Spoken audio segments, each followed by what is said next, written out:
तो दोस्तों स्वागत है आप सभी का कैरियर डिफाइनर यूट्यूब चैनल पर। और आज के शानदार सेशन पे हम डिस्कस करने वाले हैं कि एसबीआई क्लर्क 2021 के लिए आपकी तैयारी कैसे होनी चाहिए, कैसे आपको तैयारी करना है, डेली बेसिस पे आपको क्या कुछ चीजों का ख्याल रखना है, मॉक्स कैसे लगाने, किस टॉपिक पे ज्यादा फोकस करना है, किस टॉपिक को इग्नोर करना है, ये सब कुछ हमें आज के इस सेशन में देखने के लिए मिलेगा। तो वीडियो को एंड तक जरूर से देखें ताकि इसका प्रॉपर बेनिफिट आपको मिल सके। Hello friends, myself Kaushik Mohanty, welcome to our channel career definer. तो सबसे पहले अगर मैं बात करूं किसी भी एग्जामिनेशन की, चाहे वो बैंकिंग का हो, एसएससी का हो या फिर रेलवे का हो, यहां तक कि आईएएस का क्यों ना हो, उस एग्जामिनेशन को देने से पहले उस एग्जामिनेशन के बारे में जानना जरूरी है कि पेपर में सिलेबस तो ये है, लेकिन पेपर में जो क्वेश्चन पूछे जाते हैं वो किस तरह के आपको पूछे जाते हैं। हालांकि आप सबको पता होगा कि बैंकिंग के और एसएससी के अगर मैं बात करूं तो सिलेबस लगभग हद तक सेम है। फॉर एग्जांपल इसमें भी परसेंटेज है, इसमें भी परसेंटेज है, लेकिन आप सबने सुना होगा कि बैंकिंग के क्वेश्चंस अलग आते हैं, एसएससी के क्वेश्चंस अलग आते हैं। और ये अलग डिफरेंशिएट आप तभी कर पाएंगे जब उनके प्रीवियस ईयर पेपर्स को स्टडी करेंगे। तो आज मैं आपको एनालिसिस करके दिखाने वाला हूं कि प्रीवियस ईयर 3 साल के 2018, 19 और 20 के पेपर में कहां से क्वेश्चन आया था, कैसे क्वेश्चन आया था, कितने मार्क्स के क्वेश्चन आया था, चाहे वो मैथ्स का हो, रीजनिंग का हो या फिर इंग्लिश का हो। वहां से मुझे इंपॉर्टेंट टॉपिक्स के बारे में पता चल जाए कि हाँ भैया इस टॉपिक से तो क्वेश्चन हमेशा देखने के लिए मिलते हैं, इसी के ऊपर थोड़ा ज्यादा फोकस किया जाए। हाँ, इन टॉपिक्स के ऊपर तो कभी क्वेश्चन पूछे नहीं गए, हाँ इनको इग्नोर किया जा सकता है एग्जामिनेशन से पहले। उसी से हम बनाएंगे अपना डेली रूटीन सब्जेक्ट वाइज, जो कि हमें फॉलो करते रहना है ताकि एग्जामिनेशन में हमें एक बेटर रिजल्ट मिले। तो स्टडी प्लान भी हम डिस्कस करेंगे, साथ ही साथ स्टडी प्लान के साथ अपने मॉक्स को कैसे बैलेंस करके हम देंगे, मॉक्स को कहां से देना है, कितने मॉक्स देने हैं, मॉक्स का एनालिसिस कैसे करना है, किसका देना है, ये सब इस सेशन में डिस्कस करेंगे। और सबसे इंपॉर्टेंट चीज, क्या मेंस की तैयारी प्रीलिम्स के बाद करना चालू करना सही होगा या फिर अभी से थोड़ा बहुत कुछ करना होगा। अगर कुछ करना है तो वो भी इस सेशन में हम आपको दिखाएंगे, तो बिल्कुल एक ही चीज एंड तक जरूर से देखिएगा। तो चलिए सबसे पहले अगर हम एनालिसिस की बात करें तो हम इंग्लिश सेक्शन का एनालिसिस करते हैं। 18 हो, 19 हो या फिर 20 हो, आपको रीडिंग कंप्रेहेंशन, जिसको पैसेज या फिर पैराग्राफ के नाम से भी जाना जाता है, उनमें से क्वेश्चन आपको 7 मार्क के, 8 मार्क के, 7 मार्क के देखने के लिए मिलने, मतलब 7 से 8 मार्क के क्वेश्चन इस साल भी आपको देखने के लिए मिलेंगे, ये तो कंफर्म है। तो पैसेज आपको एक दिया गया होगा, उस पैसेज से क्वेश्चन पूछे गए होंगे, चाहे ऑथर क्या बोलना चाहता है या फिर एक स्टेटमेंट का मीनिंग क्या होता है, सिनोनिम्स भी उसी से पूछे जाते हैं, एंटोनिम्स भी उसी से पूछे जाते हैं। तो बेसिकली एक स्टोरी के ऊपर ये सब कुछ रहेगा। इसके अलावा अगर नेक्स्ट पार्ट को moving on to the next part, error detection, it doesn't matter whether 8 marks, 7 marks or 5 marks of question was asked from this part, but what actually matters is repeatedly in every year questions were asked from this section। मतलब अगर मैं बात करूं, error detection is one of the most important topics which we need to keep in our mind। तो हमें इसके लिए भी गजब से तैयारी करनी है, क्योंकि इस साल भी आपको मिनिमम से 5 मार्क के क्वेश्चन error detection से तो मिलेंगे ही मिलेंगे। उसके अलावा अगर मैं बात करूं fill in the blanks और close test, जो कि हालांकि एक ही चीज होता है। फिल इन द ब्लैंक्स में एक स्टेटमेंट, एक सेंटेंस दिया जाता है और उसी में एक डैश दिया जाता है, उस ब्लैंक को फिल करना होता है। और क्लोज टेस्ट में सेट ऑफ सेंटेंसेस पैराग्राफ के फॉर्म में दिया जाता है, उस पैराग्राफ में कई सारे आपको ब्लैंक्स दिए जाते हैं, उनको भरना होता है। तो लगभग एक ही चीज है, ब्लैंक्स को फिल करना है, एक सिंगल स्टेटमेंट में, एक टोटल पैराग्राफ में। तो अगर मैं बात करूं तो इससे आएगा, नहीं तो इससे आएगा, आपको पता भी चल पा रहा होगा कि या तो फिल इन द ब्लैंक्स या तो क्लोज टेस्ट तो एग्जाम में आना ही आना है कंफर्म।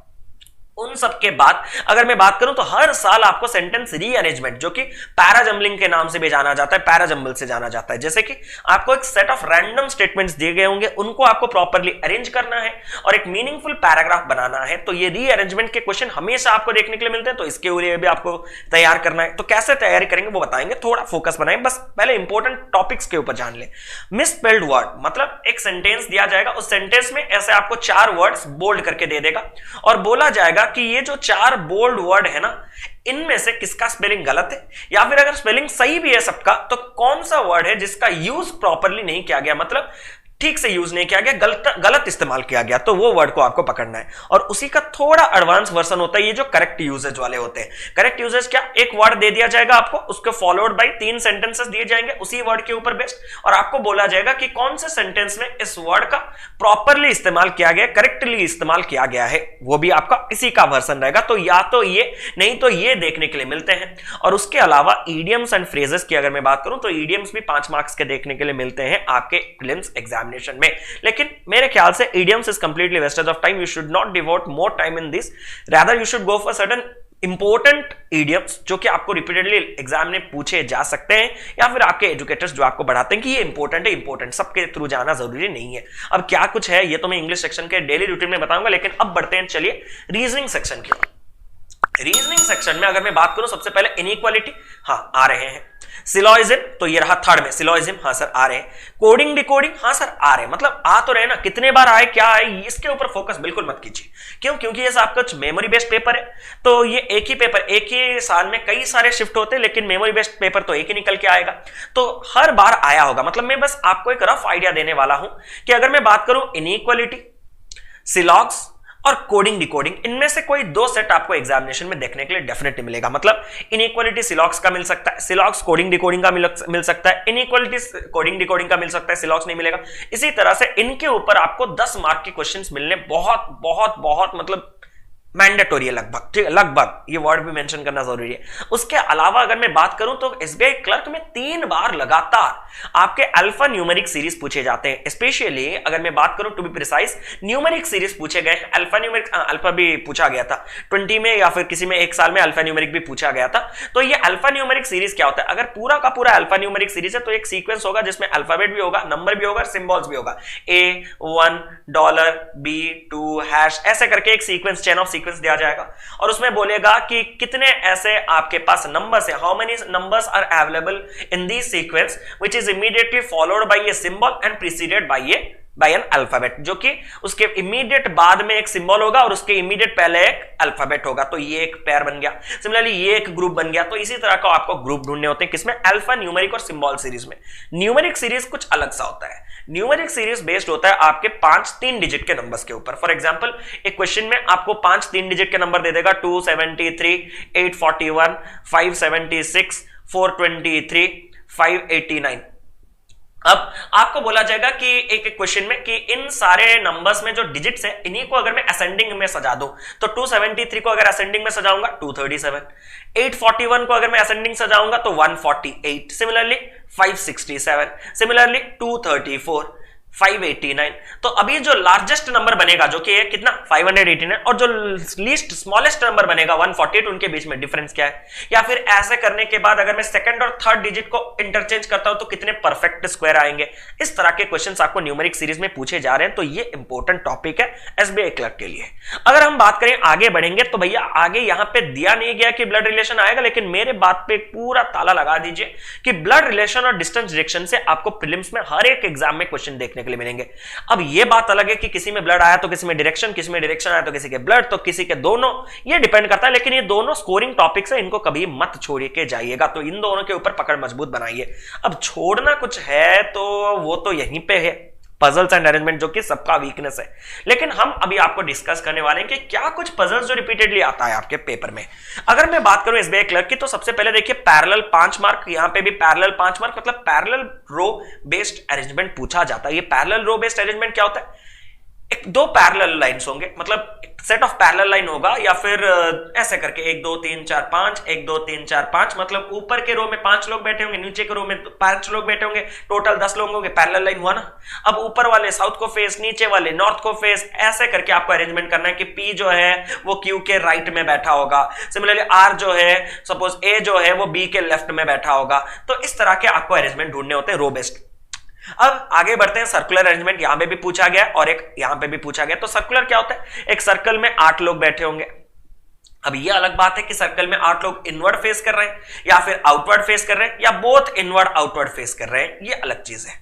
अब रही बात अगर मैं करूं तो बॉक्स, ये बॉक्स का 5 मार्क क्या है और कहीं बॉक्स है क्या नहीं, तो ये बॉक्स का 5 मार्क क्या है सर वो बता दीजिए। बॉक्स का 5 मार्क, उसको स्टैक पजल भी बोला जाता है। एक बक्से के ऊपर एक बक्सा, ऐसे करके आपको 8 बक्से रखने होते हैं कि P बॉक्स जो है वो Q के इमीडिएट अबव है, P और R के बीच में 3 बक्से हैं, तो शायद नीचे भी हो सकता है 3 बॉक्स के नीचे R, या फिर ऊपर भी हो सकता है। तो इसी तरह बॉक्स अरेंजमेंट, जो कि एक छोटा भाई कह सकते हैं आप किसका, floor based puzzle. Floor based में वो नहीं होता कि 8 फ्लोर में 8 लोग ऐसे रहे होंगे, या फिर एक वैकेंट फ्लोर होगा तो 8 फ्लोर में 7 लोग रहे होंगे, ऐसे टॉप बॉटम वाला एक होगा, ऊपर वाला 8 होगा, P even number of floor में रह रहा होगा। इस तरह के क्वेश्चंस आपको जो फ्लोर बेस्ड पजल मिलते हैं उसी का छोटा भाई कह सकते हैं आप, स्टैक बेस्ड या फिर बॉक्स बेस्ड पजल जो, ठीक है। अब रही बात ऑर्डर, ये ऑर्डर 5 मार्क, ये सर क्या है? ये ऑर्डर ऑर्डर ऑर्डर, ये रहा ऑर्डर, ये रहा ऑर्डर, हर साल आता है ये, तो भैया प्रीलिम्स का फेवरेट क्वेश्चन है। यहां पे आपको क्रोनोलॉजिकली ऑर्डर में सजाना होता है। फॉर एग्जांपल अगर मैं वेट की बात करूं तो P का वेट Q से ज्यादा होता है, क्यू का वेट सेकंड स्मॉलेस्ट है, मतलब क्यू के नीचे कोई एक और बैठा होगा। R is not the heaviest, R सबसे हेवीएस्ट नहीं होता। इसी तरह से आपको एक अरेंजमेंट निकालना होता है P Q R S T you, 5 लोग या फिर 6 लोग जितने भी होंगे, कि T greater than R greater than S greater than P greater than Q greater than, और कौन बचा, P Q R S T, इतने बचे, और इसके नीचे एक और रहना चाहिए ना, सपोज एम, जो भी है, ठीक है। तो इस तरह के ऑर्डर आपको अरेंज करने होते हैं। या फिर बोला जाता है कि उनके पास नंबर ऑफ स्वीट्स है, टी के पास आर से ज्यादा स्वीट्स रहेंगे, आर के पास एस से कम स्वीट्स रहेंगे, ऐसे करके आपको एक क्रोनोलॉजिकल ऑर्डर सजाना होता है। सर्कुलर तो गया बताए। अब रो बेस्ड, रो क्या होता है, आपको एक नॉर्मल रो, एक ही सिंगल रो होगा कि 7 लोग ऐसे हैं, 1 2 3 4 5 6 7, वो सारे के सारे नॉर्थ फेस कर रहे होंगे, तो ऐसे करके ऐसे पी क्यू के इमीडिएट लेफ्ट में बैठा होगा, आर और एस के बीच में 3 लोगों का गैप होगा। इस तरह के क्वेश्चंस आपको देखने के लिए मिलेंगे। या तो सब लोग साउथ को फेस कर रहे होंगे, या तो कुछ नॉर्थ कुछ साउथ ऐसे फेस कर रहे होंगे। लेकिन जब बात आती है अनसर्टेन रो, तो यहां पे रो है ही नहीं, ये अनसर्टेन रो ही था, ठीक है। तो ये रो बेस्ड मैंने समझा दिया। अनसर्टेन में आपको नंबर नहीं देगा, जैसे कि मैंने यहां पे कहा कि 7 लोग रो में खड़े होंगे, यहां पे नंबर नहीं देगा। कुछ लोग हैं, पी इमीडिएट नेबर है क्यू का, क्यू के राइट में एक्सट्रीम राइट में 3 ही लोग हैं, ऐसा करके आपको एक रैंडम सीक्वेंस देगा। उसी से आपको डिटरमाइन करना होगा कि कितने लोग बैठ सकते हैं उस सीरीज में। इस तरह का अनसर्टेन नंबर ऑफ रोज के ऊपर भी होगा। और हां, सबसे फेवरेट एसबीआई का कंडीशन बेस्ड, जो कि 5 मार्क के आपको रेगुलरली क्वेश्चंस पूछे जाते हैं। ये कंडीशन बेस्ड क्या होता है, डिफरेंट कंडीशंस आपको दिए जाते हैं। फॉर एग्जांपल 8 लोग होंगे, 8 डिफरेंट स्कूल्स में पढ़ रहे होंगे, उनके 8 डिफरेंट क्लासेस होंगे, स्टैंडर्ड्स होंगे, और 8 उनके डिफरेंट फेवरेट सब्जेक्ट्स होंगे। फॉर एग्जांपल वहीं से आपका अरेंजमेंट निकालना होगा। हाँ, कौशिक एक बंदा है जो केंद्रीय विद्यालय में पढ़ता है, क्लास 9th में पढ़ता है, और उसका फेवरेट सब्जेक्ट मैथ्स है। इस तरह के भयंकर कंडीशन बेस्ड पजल्स भी आपको देखने के लिए मिलते हैं, और ये एसबीआई का फेवरेट है। पीओ में थोड़े हाई लेवल के मिलेंगे, क्लर्क में बहुत ही लो लेवल के क्वेश्चंस आपको मिलते हैं, तो इसके लिए टेंशन लेने वाली बात नहीं है। तो डेटा सफिशिएंसी भी 5 मार्क के आ सकते हैं कि कौन से डेटा मिलने से इस क्वेश्चन का आंसर दिया जा सकता है, नहीं तो नहीं दिया जा सकता। कोडिंग डिकोडिंग के बारे में तो हमने बोल ही दिया। तो कोडिंग डिकोडिंग आपको बेसिकली चाइनीज कोडिंग के ऊपर क्वेश्चन आता है, कापा मागा करके, बहुत ही easy. Condition based coding decoding आपको नहीं पूछा जाता प्रीलिम्स, स्पेशली क्लर्क प्रीलिम्स में तो कभी भी कंडीशन बेस्ड नहीं होगा। और इनइक्वालिटी भी पूरा नॉर्मल वाला होगा, A greater equal B greater than C less than D, A और डी के बीच में कोई रिलेशन नहीं आ रहा, इस तरह का क्वेश्चन।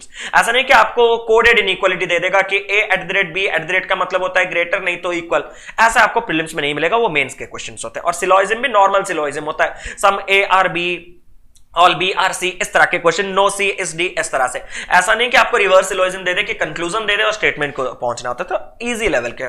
बाकी रहे मिसलेनियस क्वेश्चन, 1-1 मार्क के 2-2 मार्क के, वो तो आते रहते हैं। चाहे वो बात करें ऑर्डर रैंकिंग के हो सकते हैं सवाल। ऑर्डर रैंकिंग मतलब एक बंदा है ए, वो लेफ्ट से 13th में बैठा है, एक बंदा है बी जो राइट से 17th में बैठा है, ए और बी के बीच में 6 लोग बैठे हैं, तो टोटल क्लास में कितने बच्चे हैं। या फिर एक से फॉरवर्ड और बैकवर्ड काउंटिंग में, फॉर एग्जाम्पल एक वर्ड आपको दे दे कि सपोज मेरा नाम ले लेते, अच्छा लगेगा, एक वर्ड है कौशिक, इसमें कितने ऐसे अल्फाबेट का पेयर निकल के आ सकता है। यहां पे उनके बीच में जितने अल्फाबेट्स है, इंग्लिश डिक्शनरी के में भी उनके बीच में उतने ही डिक्शनरी, मतलब उतने ही वर्ड्स होने, जैसे कि आई जे के एक ही है, तो H A B C D F G H I, हाँ है ना, एच और I, A B C D E F G H I, H के बाद आई आता है रेगुलरली, तो यहां पे मेरे पास एच और आई के बीच में कोई नहीं है, और ओरिजिनल इंग्लिश अल्फाबेट में भी एच और आई के बीच में कोई नहीं होता, तो ये एक पेयर बनेगा। इस तरह के आपको पेयर ढूंढने होते हैं। या फिर इसी तरह के आपको क्या बोल देगा कि सारे के सारे जो वावल्स है, ए हो, यू हो, आई हो, मेरे नाम में इतने वावल्स है मुझे आज पता चला, इनको +1 करना है, मतलब उसको नेक्स्ट वर्ड में, नेक्स्ट अल्फाबेट में तब्दील करना है, P Q R S T U V I J, और जो कॉन्सोनेंट है उनको प्रीवियस आई जे के, ये फिर हो गया P Q R S I J के, A B C D F G H और आई जे के। तो यहां पे इनको अगर मैं अल्फाबेट मतलब करेक्ट असेंडिंग में सजा दूं तो कितने ऐसे अल्फाबेट्स होंगे जो कि अपना पोजीशन चेंज नहीं करेंगे वगैरह। नंबर्स में भी सेम चीज बन सकता है कि 7 8 5 3 2 ऐसे 1 दे देगा। जितने ऑड नंबर हैं 1 3 5 7 उनको +1 करना है, जितने इवन नंबर्स हैं 8 2 उनको -1 करना है, फिर उनको क्रोनोलॉजिकल ऑर्डर में सजाना है, कितने नंबर्स का पोजीशन चेंज हुआ नहीं हुआ वगैरह वगैरह ऐसे। तो यही बेसिकली आपको रीजनिंग में पूछे जाते हैं। मेरे ख्याल से एक प्रॉपर आइडिया आपको मिल चुका है। अब बढ़ते हैं आगे कि सर मैथ्स का सेक्शन जितना सिंपल दिख रहा है उतना सिंपल बिल्कुल है नहीं। ये मेमोरी बेस्ड पेपर से कलेक्ट किया गया, इसका मतलब ये नहीं कि सर 10 10 10 पक्का है ना, 2021 में भी सर 10 मार्क आएगा। 10 मार्क का आ सकता है, 5 मार्क के आ सकते हैं और 0 मार्क के भी आ सकते हैं। क्यों? क्योंकि आपको इतना तो अंदाजा लग ही चुका होगा पिछले सालों के पेपर्स को आप खुद अगर एनालिसिस कर रहे हैं तो, सिंप्लीफिकेशन नंबर सीरीज और क्वाड्रेटिक इक्वेशन में से किसी सेट ऑफ 2 का आता है। मतलब ये तो तय है कि अगर सीरीज आएगा तो 5 मार्क के आएगा, अगर क्वाड्रेटिक आएगा तो 5 मार्क के, लेकिन आएगा ये नहीं आएगा। ये डिपेंड करता है कि कौन से दो सेट आपके पेपर में देखने के लिए मिले। या तो सिंप्लीफिकेशन और सीरीज मिला तो क्वाड्रेटिक नहीं मिलेगा, सिंप्लीफिकेशन क्वाड्रेटिक मिलेगा तो सीरीज नहीं मिलेगा, सीरीज क्वाड्रेटिक मिला तो सिंप्लीफिकेशन नहीं मिलेगा। तो इनमें से कोई दो का सेट आपको मिलेगा। अब यहां पे ये तो तय है कि ये अगर आएंगे तो ये 5-5 मार्क के आएंगे, लेकिन सिंप्लीफिकेशन तो कुछ फिक्स नहीं है, या तो वो 5 मार्क का आ सकता है, 10 मार्क का आ सकता है। तो ये डिपेंड करता है। तो यहां पे अगर मैं मिनिमम लेके चलूं तो मिनिमम इस पार्ट से आपको 10 मार्क के क्वेश्चन मिलने वाले हैं और एवरेज आपको 15 मार्क्स, मैक्सिमम तो 20 मिल सकता है, लेकिन मैं मैक्सिमम को लेके नहीं चलता क्योंकि इजी पार्ट है। जितना नेगेटिव होकर आप चलेंगे उतना प्रिपरेशन के लिए आपको बेटर होगा। तो 10 से 15 हम 10 ही लेके चलेंगे तो सबसे बेहतर होगा, ठीक है। तो 10 से 15 मार्क के क्वेश्चन मेरे इस 3 पार्ट से आएंगे, तो इनको तो डेली बेसिस पे पढ़ना जरूरी है, बताएंगे आगे। उसके अलावा अगर मैं बात करूं तो डेटा इंटीग्रेशन यहां पे 5-5 लिखा है ना, क्यों? क्योंकि मेमोरी बेस्ड पेपर है, उसने हर पेपर में सिंप्लीफिकेशन 10 दिए, इसको भी दिया, इसको भी दिया, तो सेट ऑफ 3 दिया, तो उसको और 5 मार्क मेकअप करने के लिए नहीं मिला, तो उसने डेटा इंटरप्रिटेशन से घटा दिया। यूजुअली आपके एग्जामिनेशन में 2 सेट डेटा इंटरप्रिटेशन मिलेगा, जिसमें से एक टेबल मेरे एक्सपीरियंस के हिसाब से कंफर्म है, दूसरा वाला जो हो सकता है वो पाई चार्ट हो सकता है, लाइन ग्राफ हो सकता है, या फिर बार ग्राफ हो सकता है। इन तीनों में से कोई एक। और अगर मैं बात करूं एरिथमेटिक, तो 10 मार्क के एरिथमेटिक क्वेश्चंस मिसलेनियस आपको देखने के लिए मिलेंगे। अब मिसलेनियस एरिथमेटिक, चाहे वो परसेंटेज, प्रॉफिट और सिंपल इंटरेस्ट, कौन सा इंपॉर्टेंट टॉपिक है ये तो मैं अभी बताऊंगा, लेकिन अब अगर मैं बात करूं तो इन टोटल में से कभी कभार एरिथमेटिक और ज्यादा भी आ सकते हैं। सर कैसे? अगर मान लीजिए आपका सिंप्लीफिकेशन नहीं आया और सीरीज आया 5 मार्क का, क्वाड्रेटिक आया 5 मार्क का, और डेटा इंटरप्रिटेशन 2 आया 10 मार्क का, तो अभी तक तो 20 मार्क ही हुए हैं, लेकिन 15 मार्क्स और बचे हैं। हाँ सर 10 मार्क तो एरिथमेटिक आ गया, लेकिन और बाकी का 5 मार्क तो वही कहीं एडजस्ट होगा ना, तो वो या तो डेटा सफिशिएंसी में एडजस्ट होगा जो कि एरिथमेटिक का दूसरा फॉर्म है, या तो क्वांटिटी 1 क्वांटिटी 2 में आएगा, वो भी एरिथमेटिक का दूसरा फॉर्म है, या फिर कैसलेट आएगा। कैसलेट अगर टॉपिक वाइज आ गया तो वो एरिथमेटिक बेस्ड है जो कि नहीं आता प्रीलिम्स में, और नहीं तो कैसलेट आपका डेटा इंटरप्रिटेशन के बेस्ड होगा, परसेंटेज या फिर रेशियो के बेस्ड में, मतलब एरिथमेटिक के बेस्ड तो इनडायरेक्टली। तो हम इतना तो बता सकते हैं कि एरिथमेटिक 10 मार्क के मिनिमम और 15 मार्क्स तक जा सकता है। तो कभी डरिएगा मत कि 15 मार्क का अरिथमेटिक आ गया मतलब इधर उधर हो गया दुनिया, ठीक है, ये सब टेंशन मत लीजिएगा। अब ये तो मैंने बता दिया कि पेपर में क्वेश्चन कहां से आते हैं। इतना जानने के बाद भी काफी नहीं है, आपको ये जानने हैं कि जो आए हैं सवाल इस पार्ट से आए हैं वो किस लेवल के आए हैं, इजी लेवल के थे, मॉडरेट के थे, डिफिकल्ट थे। और ये तो तभी डिपेंड करेगा ना जब आप खुद देखेंगे। मेरे लिए तो इजी था तो इसका मतलब ये नहीं कि आपके लिए इजी होगा, मेरे लिए डिफिकल्ट है तो इसका मतलब ये नहीं कि आपके लिए डिफिकल्ट होगा। तो ये डिपेंड करता है हमारे ऊपर, हमारे प्रिपरेशन के ऊपर। तो मैं ये सबको सजेस्ट करूंगा कि सबसे पहले तैयारी करने से पहले प्रीवियस ईयर क्वेश्चन सब कुछ कंप्लीट कर दें, लास्ट 3 साल के, लास्ट 3 साल के या फिर लास्ट 4 साल के, लास्ट 4 साल के कंप्लीट कर दीजिए, अच्छा आपको ग्रिस मिल जाएगा। लास्ट 4 साल की अगर मैं बात करूं 17, 18, 19 और 20 किसी भी एग्जामिनेशन के लिए। अब 17, 18, 19, 20 से मैं आपको इतना बताना चाहता हूं कि सर ये पढ़ेंगे कहां से? या तो आप वीडियोस देख सकते हैं। वीडियोस कहां पे? किसी भी चैनल को आप रेफर कर सकते हैं जहां पे आपको अच्छा लग रहा है, जहां पे आप प्रिपरेशन कर रहे हैं अपने आप को। नहीं तो हमारे चैनल में सब कुछ प्रीवियस ईयर आपके पास अवेलेबल है, 17, 18 और 19, क्योंकि 20 का पेपर अभी तक हमने करवाया नहीं। 20 का पेपर अभी क्विक सेशन में हम लाइव सेशंस लाएंगे उसके, तो वो सेशंस आप देख लीजिएगा। लेकिन 17, 18 और 19 के लिए एक प्लेलिस्ट है हमारे चैनल में, जाइएगा प्लेलिस्ट, उस प्लेलिस्ट का नाम है प्रीवियस ईयर एक प्लेलिस्ट है prelims question papers, prelims question है, और एक आपका है प्लेलिस्ट प्रीवियस ईयर मेंस, वहां पे आपको मेंस क्वेश्चन भी मिल जाएंगे सारे के सारे। एसबीआई क्लर्क के तो और भी बढ़िया है, ठीक है। तो अगर मैं बात करूं तो 17, 18, 19 के सारे प्रीलिम्स और सारे के सारे मेंस के पेपर मैंने ऑलरेडी करवा रखे हैं, तो वहां पे जाके आप देख सकते हैं। वहां पे आपको सारे के सारे ऑल सिंप्लीफिकेशन का एक वीडियो मिल जाएगा, एक ही वीडियो में सारे सिंप्लीफिकेशन, सारे के सारे क्वाड्रेटिक एक ही वीडियो में, प्रीवियस ईयर के सारे नंबर सीरीज एक ही वीडियो में, सारे के सारे डेटा इंटरप्रिटेशन एक वीडियो में पॉसिबल नहीं था, सारे के सारे एरिथमेटिक एक वीडियो में पॉसिबल नहीं था, तो इनके 3-4 वीडियोस आपको अलग अलग मिल जाएंगे। तो ये देख लीजिएगा, आपका काम खत्म कि क्वेश्चन इस लेवल का था, हमने कर दिया, आपको एक मोटिवेशन मिलेगा, एक एनर्जी मिलेगा, एक एंथू मिलेगा। अब इतने के बाद नहीं सर मुझे तो सब कुछ कॉन्सेप्ट क्लियर है, मैं ऐसा बहुत टाइम वेस्ट हो जा रहा है ऐसे एक वीडियोस देखने के लिए, तो मैं बस देखना चाहता हूं क्या क्वेश्चन है लेकिन मुझे आता है, तो आप पीडीएफ डाउनलोड कर सकते हैं। अब पीडीएफ आपको कहां से मिलेगा? मैं कोशिश करूंगा कि टेलीग्राम ग्रुप में, अगर आप लोग मुझे कमेंट करेंगे तो मैं टेलीग्राम ग्रुप में आपको डाल दूंगा सारे के सारे प्रीवियस ईयर।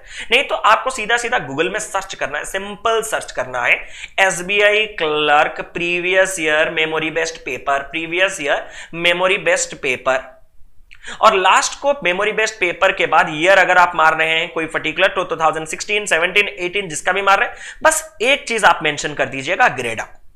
ग्रेडअप के साइट में सब कुछ अवेलेबल है सर। मैंने देखा था अड्डा का भी है, एमबीबीएस बाबा का भी है, आईबीपीएस गाइड का भी है, जागरण जोश का भी है, सबके मिलेंगे। लेकिन ग्रेडअप में आपको बाइलिंगुअल क्वेश्चन मिलेंगे, मतलब इंग्लिश में भी सवाल मिलेगा और हिंदी में भी मिलेगा। मैक्सिमम बच्चे हिंदी में क्वेश्चन प्रीफर कर रहे हैं, इसलिए मैंने ग्रेडअप को सजेस्ट किया। आप वहीं से सारे के सारे प्रीवियस ईयर के पीडीएफ डाउनलोड कर सकते हैं, नहीं तो मैं टेलीग्राम में डाल दूंगा। टेलीग्राम ग्रुप का लिंक हमने मतलब डिस्क्रिप्शन में दे दिया, वहीं पे आप जाके ज्वाइन कर सकते हैं। ये गया आपको प्रीवियस ईयर पहले करने हैं, प्रीवियस ईयर कर दिए, उसके बाद आपने देखा कि हाँ भैया तैयारी सब कुछ सही चल रहा है, अब डेली बेसिस पे कुछ पढ़ना है, जैसे कि मेरा प्रिपरेशन प्रीलिम्स का बढ़िया था हो जाए। अब डेली बेसिस पे आपको ये तो पता है कि सिंप्लीफिकेशन, क्वाड्रेटिक और सीरीज तो आनी है, तो इन तीनों से डेली बेसिस पे 10-10 क्वेश्चन आपको करना है। अब डेली बेसिस पे 10-10 क्वेश्चन कहां से करेंगे वो थोड़ा इंतजार कर लीजिए, लेकिन डीआई 4 सेट करने, 4 सेट मतलब हर एक अलग अलग। फॉर एग्जांपल एक बार ग्राफ, तो एक लाइन ग्राफ, एक पाई चार्ट, तो एक टेबल, हर एक अलग अलग आपको करने हैं। और साथ ही साथ मिसलेनियस अरिथमेटिक क्वेश्चन 20, मतलब एक टोटल 20 क्वेश्चंस, जहां पे हर एक चैप्टर का रहेगा, चाहे परसेंटेज का, सिंपल इंटरेस्ट का, रेशियो का, मिलजुल के सब कुछ, टाइम एंड वर्क का, टाइम एंड डिस्टेंस का, ट्रेन्स का, अरिथमेटिक, जो भी डिफरेंट चैप्टर्स है वो सब कुछ एक के बाद एक आपको मिला के करवाना है, ठीक है। तो इतना जाने के बाद अभी मुझे ये बताइए कि जो लोग प्रिपरेशन स्टार्ट नहीं किए वो कैसे स्टार्ट करेंगे। तो उनके लिए मैं आपको यह कहना चाहता हूं कि अगर आपका जीरो प्रिपरेशन है, कुछ भी प्रिपरेशन नहीं है, तो हमारे चैनल में या फिर जो भी जहां पे आप पढ़ रहे हैं, मेरे चैनल में अगर आप देखेंगे तो प्लेलिस्ट है। एक प्लेलिस्ट आपका सिंप्लीफिकेशन का, जहां पे सारे किस्म के सिंप्लीफिकेशन आपको मिल जाएंगे एग्जामिनेशन। एक प्लेलिस्ट आपका क्वाड्रेटिक का है अलग से, ये प्रीवियस ईयर के अलावा है, पूरा बेसिक से। एक प्लेलिस्ट आपको नंबर सीरीज का है, इन तीनों को पहले कंप्लीट कर दीजिएगा। इन तीनों को पहले कंप्लीट करने के बाद डेली बेसिस पे इन तीनों को 10-10 क्वेश्चंस आपको बनाने हैं। ये 3 कंप्लीट होने के बाद आपको जाना है अरिथमेटिक के ऊपर। अब अरिथमेटिक का हमारे चैनल पे कंप्लीट प्लेलिस्ट है, कंप्लीट अरिथमेटिक प्लेलिस्ट, ठीक है, कंप्लीट अरिथमेटिक प्लेलिस्ट। वहां पे 37 to 38 वीडियोस हैं, हर एक चैप्टर, चाहे percentage, probability, simple interest, compound interest, ratio, proportion, partnership, ages, averages, time and distance, potential, trends, time and work, पाइथन cistern, permutation, combination, probability, mensuration, हर एक चैप्टर के basic से लेकर एडवांस क्वेश्चन, जो भी आपको कॉन्सेप्ट जरूरी है, सारे कॉन्सेप्ट वहां पे इस प्लेलिस्ट में आपको मिल जाएगा। तो उस प्लेलिस्ट को एक बार से कंप्लीट कर दीजिए, एक अलग ही एनर्जी आएगा। उसके बाद अरिथमेटिक के 20-20 क्वेश्चन लगाना स्टार्ट कर दीजिए, या फिर उससे पहले हमारा एक डीआई का भी प्लेलिस्ट है, उसको अगर आप कंप्लीट कर देंगे तो डेली बेसिस पे 4-4 सेट आप डीआई भी लगा सकते हैं। तो यही है तरीका, मैथ्स को आप इसी तरह एक एक करके कंप्लीट कीजिए और डेली बेसिस पे इतना कोटा करना कंप्लीट ना भूलें। अब ये क्वेश्चन सर हम कहां से लाएंगे, इतने क्वेश्चंस पैदा करें क्या? अब क्वेश्चंस लाने के लिए आपको एक चीज फोकस करना है कि अगर आप पीडीएफ यूज प्रीफर करना चाहते हैं तो आपको एक वेबसाइट में बता रहा हूं, एग्जाम पंडित। वहां पे आपको हर डिफरेंट एग्जामिनेशन के लिए, अगर आपको आरआरबी क्लर्क का चाहिए, आरआरबी क्लर्क का मिल जाएगा। अगर आपको नहीं आईबीपीएस पीओ का चाहिए, आईबीपीएस पीओ का मिल जाएगा। नहीं मुझे एसबीआई पीओ मेंस का चाहिए, एसबीआई पीओ मेंस का मिल जाएगा। बस सर्च कर दीजिए कि RRB clerk mains time and work question या फिर पाइथन सिस्टम क्वेश्चन, तो यहां पे आपको डिफरेंट पीडीएफ के फॉर्म में क्वेश्चन मिल जाएगा। आप उनको आराम से डेली बेसिस पे 5-10 प्रैक्टिस के लिए करते रहेगा। नहीं सर मुझे टाइम बाउंड सिचुएशन में एक बढ़िया एनवायरनमेंट में करना है, मतलब जैसे घड़ी का कांटा ऊंचा चल रहा, मतलब उल्टा चल रहा होगा, परफेक्टली मुझे पेपर देना है, तो ऐसे आपको मैं 2 ऐप रेफर कर रहा हूं। आप लिख दिया पूरा एप्स, एक है आपका ग्रेडर, उसको आप रेफर कर सकते हैं, और दूसरा है आपका ऑलिवुड, नहीं अड्डा 24/7 रेफर कीजिए, ठीक है, अड्डा 24/7। ये दोनों में आपके डेली बेसिस पे क्विजेस अपलोड किए जाते हैं। आप दोनों ऐप को ओपन कीजिएगा, डेली क्विजेस में जाइएगा। डेली क्विजेस में आपको जो सब्जेक्ट चाहिए, क्वांट चाहिए, रीजनिंग चाहिए, इंग्लिश चाहिए, वहां पे डेली बेसिस पे आपको क्विजेस अपलोड किए जा रहे होंगे, उन्हीं को डेली बेसिस पे कीजिए। लेकिन वो डेली क्विजेस ना इनको मीट नहीं कर पाएंगे, क्यों? क्योंकि अभी एग्जामिनेशन का सीजन नहीं है, तो उन्होंने भी मतलब अपना फ्रीक्वेंसी थोड़ा घटा दिया, थोड़े कम नंबर ऑफ क्विजेस अपलोड किए जा रहे हैं उनके एप्स में, तो वहां पे आपको सफिशिएंट नहीं मिलेगा। लेकिन उसमें भी हल है, आप प्रीवियस डेट्स में जाइए। अभी एग्जामिनेशन का डेट नहीं है इसीलिए नहीं अपलोड किया जा रहा, लेकिन पिछले साल जब 2020 का एग्जाम चल रहा था उस टाइम में तो काफी क्विजेस अपलोड किए गए होंगे, उनको बनाना स्टार्ट कीजिए। क्वेश्चन तो कभी पुराना नहीं होता, तो उनको स्क्रॉल डाउन, जितना आप स्क्रॉल डाउन करेंगे उतना आपके लिए प्लेंटीली क्वेश्चंस अवेलेबल होगा। ये आप मत बताइएगा कि क्वेश्चन नहीं है, ये सब बहाना होता है। आपको सारे के सारे चीजें स्पून फीड चाहिए, ऐसा नहीं होता, आपको मेहनत करना होता है। पुराना स्क्रॉल डाउन करके जाएंगे, बहुत से क्वेश्चंस आपको मिल जाएगा, ठीक है। तो वहां से जा सकते हैं, या तो आप सबसे बेस्ट है मॉक टेस्ट लगा सकते हैं। अगर आप एक दिन मॉक टेस्ट लगा रहे हैं तो आपको डेली बेसिस पे और simplification, quadratic, series, data interpretation, arithmetic करने की जरूरत नहीं है, क्योंकि मॉक टेस्ट में क्वांट सेक्शन में ये सब कुछ आपका कंप्लीट होने वाला है। तो अगर आप मॉक टेस्ट दे रहे हैं तो ये चीजें और डेली बेसिस पे करने की जरूरत नहीं है। लेकिन इसका मतलब ये नहीं कि डेली, अगर आप डेली एक मॉक दे पा रहे हैं तो इसको और करने की जरूरत नहीं, आप डेली एक मॉक टेस्ट से काम चला सकते हैं। लेकिन अगर आप करना चाहते हैं तो मैं बेनिफिट आपको तभी मिलेगा कि मॉक टेस्ट जो देंगे वो अल्टरनेट डे पे दीजिए। अल्टरनेट डे पे देने से फायदा ये होता है कि जो दूसरा वाला डे होता है, सेकंड डे होता है, उस दिन आप मॉक्स को प्रॉपरली एनालाइज कर सकते हैं, क्योंकि मॉक्स देने से ज्यादा इंपॉर्टेंट मॉक्स को एनालाइज करने में है। एक मॉक देते देते देते देते 100 मॉक्स भी आप दे देंगे तो इंप्रूवमेंट का नामो निशान नहीं रहेगा अगर आप उस मॉक से कुछ सीखे नहीं। सीखेंगे कब? जब एनालिसिस करेंगे। क्या क्या सीख सकते हैं? पहले देखिएगा जो क्वेश्चन आपने सही किया है वो कुछ दूसरे शॉर्ट मेथड में हो सकता है क्या सॉल्यूशन में। अगर सीखने के लिए कुछ शॉर्ट मेथड मिला, बेनिफिट है। जो क्वेश्चंस मेरे गलत हो गए, गलत क्यों हुए? मैंने तो पढ़ा था, वो कॉन्सेप्ट सीखा था, क्वेश्चन अटेम्प्ट परफेक्टली हुआ, इनकरेक्ट कैसे आ गया? वो जो गलत छोटा सा चीज होगा वो सीखे और वो गलती कभी नहीं दोहराएंगे। और साथ ही साथ जो क्वेश्चन आपने अनअटेम्प्टेड लीव किया था, उस कॉन्सेप्ट को अगर आपको नहीं आ रहा था इसीलिए तो आपने लीव किया था, तो वो कॉन्सेप्ट भी आपको एनालिसिस करते वक्त सीखने के लिए मिलेगा, ताकि जब नेक्स्ट आप मॉक दें अगर वैसा क्वेश्चन आपको हूबहू मिल जाए तो आप उन क्वेश्चंस को छोड़े ना और आपकी तरक्की हो, डेवलपमेंट हो। ठीक है, तो मॉक्स का एनालिसिस सेकंड डे पे कीजिए। आज मॉक लगाइए, कल एनालिसिस, आज मॉक कल एनालिसिस, ऐसे करते चलिए। उसके साथ साथ अगर मैं बात करूं रीजनिंग में डेली बेसिस पे आपको 10 इनइक्वालिटी तो करने ही करने। कोडिंग डिकोडिंग एक सेट, वो भी चाइनीज कोडिंग, बहुत ही इजी लेवल का। सिलोजिज्म 10 क्वेश्चन, उससे ज्यादा नहीं, कम नहीं।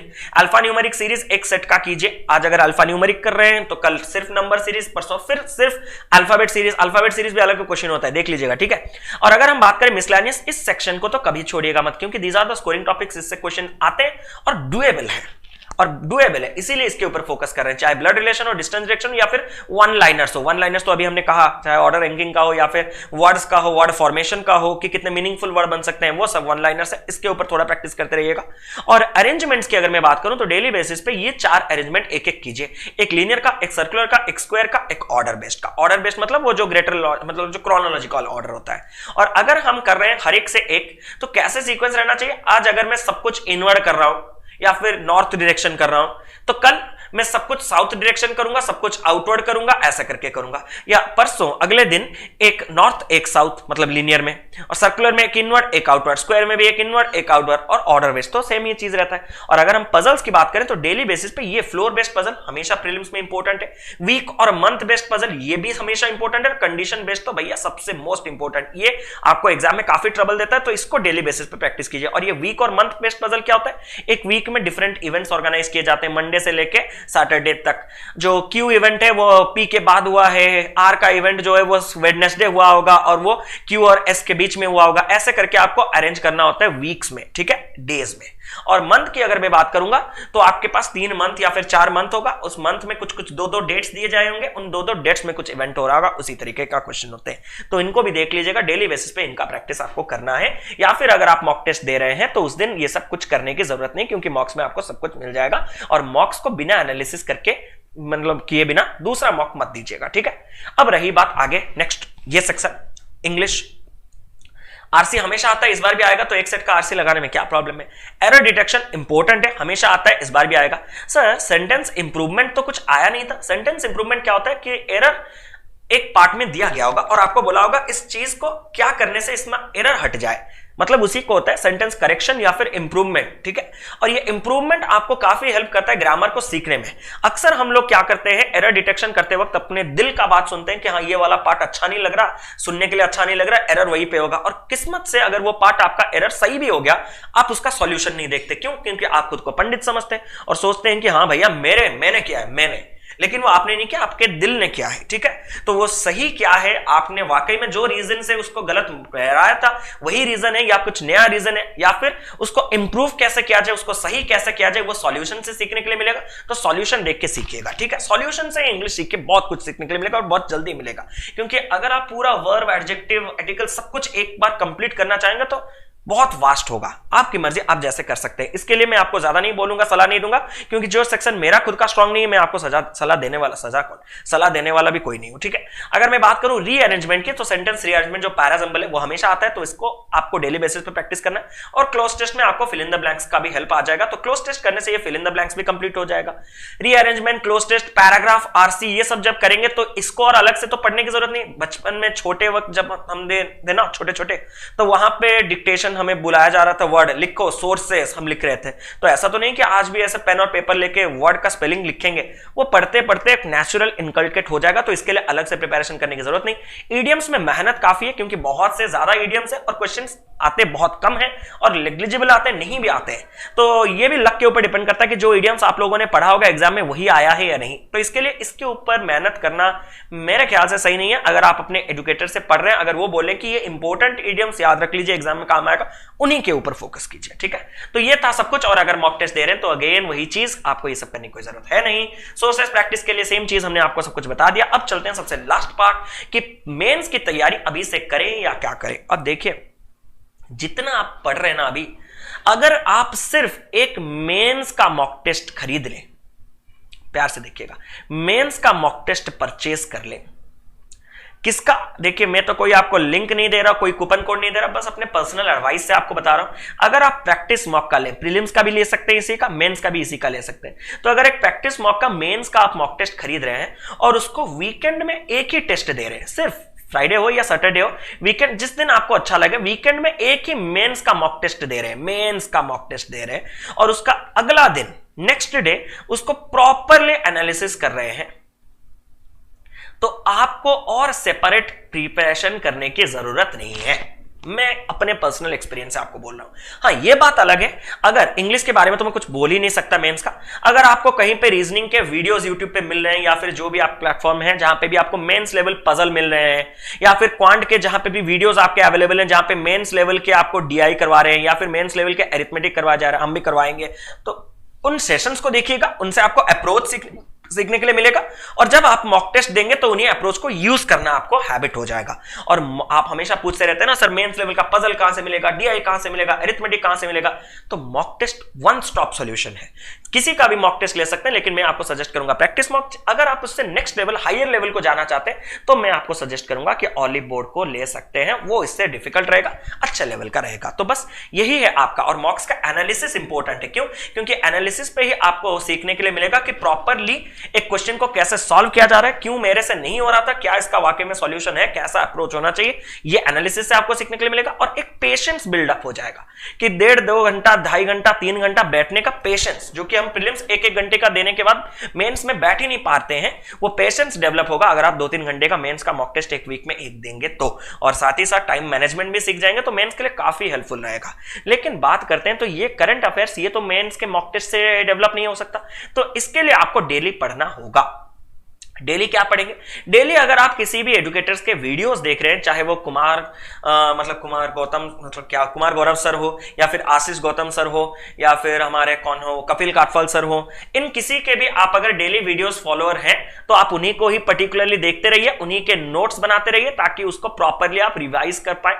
और अगर नहीं, आप मेरे कैटेगरी के हैं कि आपको वीडियोस से बेनिफिट अच्छा नहीं लगता, खासकर करंट अफेयर्स सीखना, तो आप उसके लिए पीडीएफ यूज कर सकते हैं। पीडीएफ किसका? अगर आप डेली बेसिस पे पीडीएफ लाना चाहते हैं तो आप अफेयर्स क्लाउड यूज कर सकते हैं। अफेयर्स क्लाउड के डेली पीडीएफ आते हैं, लेकिन वो काफी लेंदी हो जा रहा है, अगर आपके लिए आपका इतना पेशेंस नहीं है। तो दूसरा पीडीएफ का सोर्स है ऑलिव बोर्ड का बोल्ट, जो कि एक मंथली पीडीएफ होता है, मंथली पीडीएफ। और उस एक मंथ के पीडीएफ में सब कुछ इंपॉर्टेंट आपके एग्जामिनेशन के लिए कवर अप किया जाता है। थोड़ा लंबा रहता है, लेंदी रहता है, लेकिन उस मंथली पीडीएफ को आप एक एक दिन करके छोटा छोटा टारगेट लेके पढ़ते रहिए, लास्ट मंथ का कवर अप करते रहिए। लेकिन अफेयर्स क्लाउड या फिर वीडियोस देखने से आप डेली बेसिस पे अपडेटेड रहेंगे, मतलब एडिशनल बर्डन टास्क नहीं रहेगा, वो डे टू डे लाइफ में आपका इनकलकेट हो जाएगा। तो यही आपको करंट अफेयर्स के लिए डेली बेसिस पे करना है, अभी के लिए कोई मेहनत नहीं। और अगर आप करंट अफेयर्स के लिए पूरा मेहनत नहीं करना चाहते हैं और पूरा एंड में ही पढ़ना चाहते हैं, तो उसके लिए भी आपके लिए सोर्स अवेलेबल है, जीए पावर कैप्सूल। ये जीए पावर कैप्सूल कौन से करता है? बैंकर्स अड्डा या फिर अड्डा 24/7 जिसको आप कहते हैं। ये कब आएगा? ये हर एक मेंस एग्जामिनेशन के 1 महीने पहले आएगा, 1 मंथ बिफोर आता है, ठीक है। तो आप उसी को अगर पढ़ेंगे तो आपका जीए में एक डिसेंट स्कोर एग्जामिनेशन में आ सकता है, जो कि कट ऑफ क्लियर करने से और कट ऑफ के 1.5 गुना 2 गुना तक रखने के मतलब के लिए काफी होगा, ठीक है। तो लेकिन इतने से नहीं होगा, क्योंकि मेंस के मैथ्स और रीजनिंग में ज्यादा मार्क्स लाना थोड़ा इंपॉसिबल है।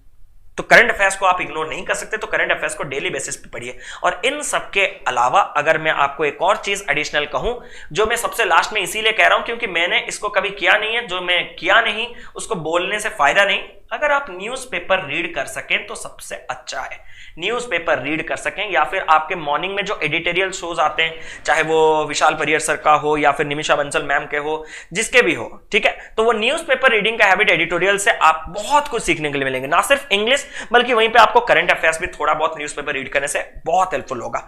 तो ये मैं कभी किया नहीं, इसीलिए मैं लास्ट को बोल रहा हूं ताकि आप में से कोई कमेंट ना कर दें कि आप कर रहे थे, हम तो नहीं कर रहे थे, बस जानते हैं कि करने से बेनिफिट मिलेगा, बस यही आपके लिए सजेशन थे, सलाह थे। तो उम्मीद करता हूं मैंने सब कुछ क्लियरली आपको इस सेशन में बता दिया है। अगर फिर भी गलती से कुछ छूटा होगा तो बिंदास बेझिझक कमेंट बॉक्स पे कमेंट ड्रॉप कर दीजिए, हम बिंदास आपका कमेंट का रिप्लाई डेफिनेटली देंगे। और जो भी आपको प्रिपरेशन रिलेटेड क्वेरीज है कमेंट कीजिए, हम आपके कमेंट्स के रिप्लाई हमेशा देते हैं। और अगर सेशन पसंद आए तो डेफिनेटली लाइक कीजिएगा, दोस्तों के साथ शेयर कीजिएगा और एग्जिस्टिंग सब्सक्राइबर बेल आइकॉन को दबाइए ताकि आने वाले वीडियोस की नोटिफिकेशन आपको मिलते रहे।